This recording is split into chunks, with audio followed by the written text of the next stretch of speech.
অপহৃত হালিমা বেগমের মরদেহ ঘিরে মুন্সিগঞ্জের চরকেওয়ার ফুলতলা গ্রামে মানুষের ভিড়। অপহরণের পর হত্যা, পরে দেয়া হয় মাটি চাপা।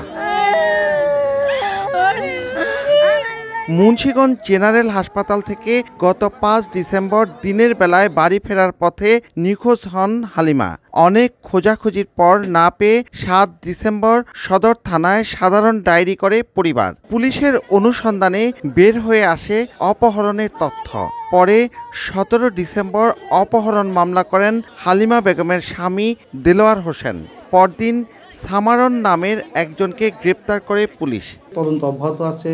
আমরা হয়তো আবারও সামায়নকে রিমান্ডে আনার জন্য চেষ্টা করব এবং ইনশাল্লাহ আমরা প্রকৃত খুনি যারা সেটা বের করতে চেষ্টা করছি।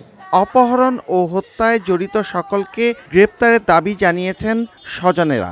যারা জড়িত আছে সবাইকে ধরে আনা হোক। আমার সংসার যেহেতু নষ্ট করছে, আমি তো ওনার ফাঁসি চাই। ওরা যারা মারছে তাদেরকে আমরা ফাঁসি চাই। নিহত হালিমা সদর উপজেলার বাংলা বাজারের দক্ষিণ কান্দি গ্রামের দেলোয়ার হোসেনের স্ত্রী। তাদের ১৬ বছরের একটি ছেলে ও ৬ বছরের একটি কন্যা সন্তান রয়েছে।